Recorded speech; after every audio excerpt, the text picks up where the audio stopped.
You wake up to the sound of your dog panting beside your bed. The room is dark. The air feels heavy. Your hand slips off the mattress, fingers brushing fur.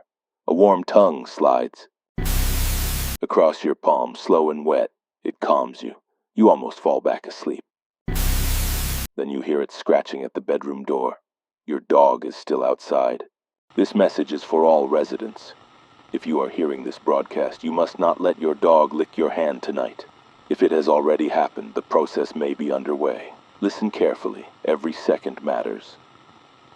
The imitation always begins softly. A whimper.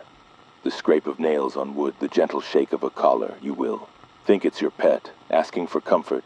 You will want to believe it. That belief is what draws them closer. If you respond, if you offer your hand, they will take it. Some describe the saliva staying on their skin long after contact. No matter how much they washed, it remained damp. Others noticed it smelled faintly metallic, like coins or blood. A few reported the tongue itself too. Long, too cold, too thin. They realized too late. By then, the skin had already begun to change. It begins at the fingertips, numbness spreading down, a tingling like pins and needles, then softness. The nails loosen, the flesh stretches like damp fabric. Victims try to move their fingers and feel them bend flat, folding like paper. One survivor described pressing his thumb backward until it touched his wrist without pain. He laughed when he said this. He kept laughing even after his hand split apart. Dogs exposed to these creatures are not safe. Owners report changes. Animals refusing food, avoiding mirrors, growling at empty corners, fetching items no one threw. One family dog returned with a child's shoe, muddy and wet. They did not own a child. Another brought back a fresh human hand. When the owner screamed, the dog wagged its tail as if it had obeyed perfectly. Even if you do not own a pet, you are not safe. You will hear it behind the walls. Breathing that almost matches yours, half a beat behind. A tongue scraping the inside of drywall. At first, you'll dismiss it. But when the sound begins saying your name, when it whispers back your own, breathing in your own voice, you must not stay. We recovered footage from a missing resident's camcorder. At 2:13 a.m., a shadow rose from beneath his bed, a wet tongue wrapped around his hand, pulling steadily. He didn't move. His breathing slowed, then stopped. The bed dipped as though something small curled against him. When the recording resumed, the bed was empty. The sheets showed the impression of a body small, curled like a sleeping dog. The imprint remained until morning. We do not believe. This is feeding. We believe it is replacement. Victims rise. They walk. They breathe. But their faces are hollow, their voices rehearsed. They dangle their hands as they sleep, waiting for others. They spread, the imitation like a sickness. If it licks your hand tonight, do not scream, do not jerk. Away. Sudden movement causes the tongue to split into hooked threads that burrow into the wrist. Once it spreads above the elbow, there is no return. The only confirmed way to stop it is severing the limb. Few have succeeded. The creatures know your dog's name. They know yours. They will knock at your door in familiar patterns.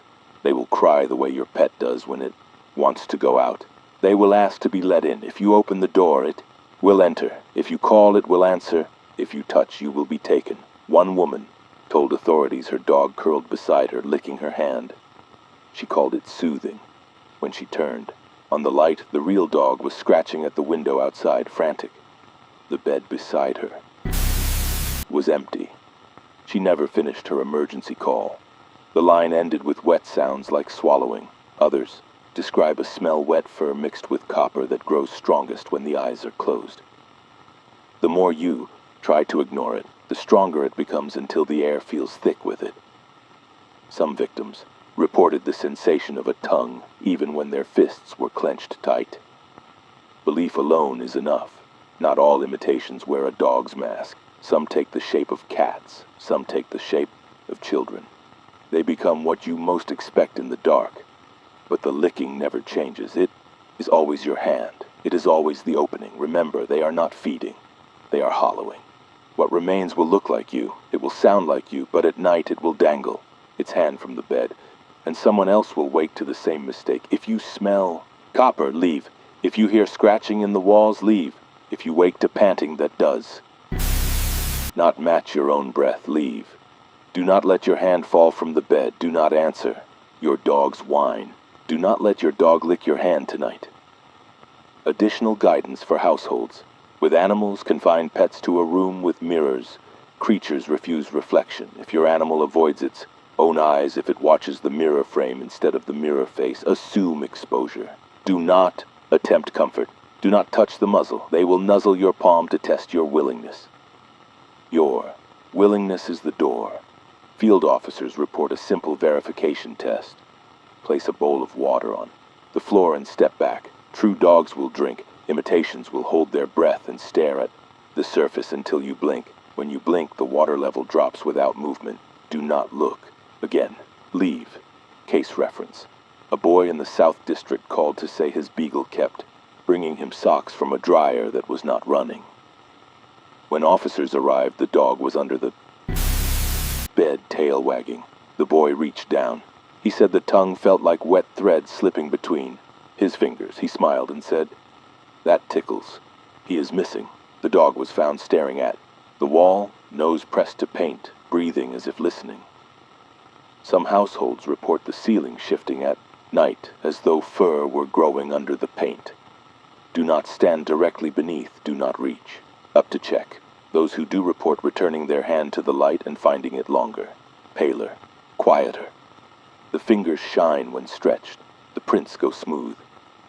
If you have already been licked, you may notice new habits. You keep one hand hidden in your sleeve. You prefer the bathroom fan because it covers the sound in the walls. You tell people you slept well, but you wake each hour with your arm extended, reaching for something you don't remember. When asked to shake hands, you hesitate, not from fear, from hunger. Do not let strangers touch you tonight. Do not greet anyone who offers their palm first.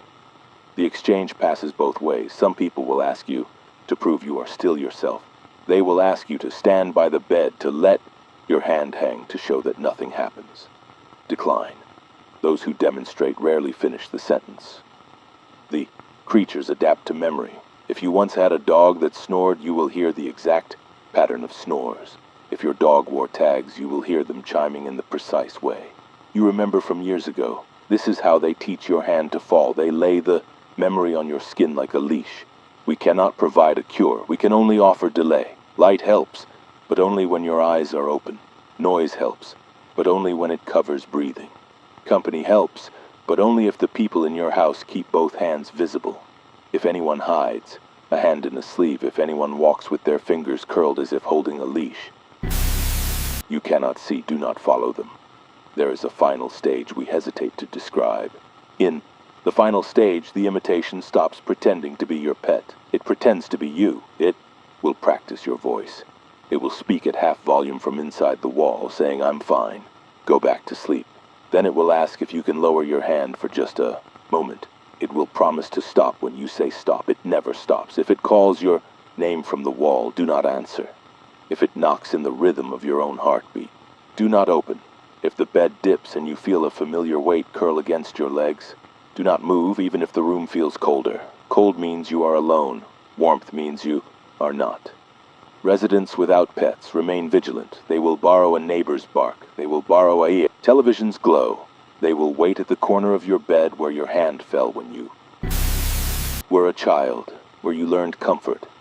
They remember what you remember because you touched something you should not have touched. If you must sleep, bind your wrists above the blanket. Keep both hands visible. Place salt along the edge of the mattress. It will not stop them, but it will slow the first lick. Seconds are the difference between numbness and control. Seconds are the difference between rising as yourself and rising as a mouth with legs. Do not tell yourself this warning is exaggerated. Do not say your dog has always licked your hand and always will. Tradition is the easiest door. Habit is the doormat. The thing under your bed is patient because you are predictable. Change tonight or you will never change again. If you have already felt the tongue and you are still hearing this message, you have one task. Do not pass it on. Do not dangle your hand from the bed. Do not seek the soothing you lost. Sit up. Clench your fists. Count out loud to anchor your breath. Do not count to 10. Stop at 9. They wait. For 10. Do not let your dog lick your hand tonight. Do not answer the door when it knocks your name. Do not trust warmth from the dark. Do not practice goodbyes. Practicing makes a path. Do not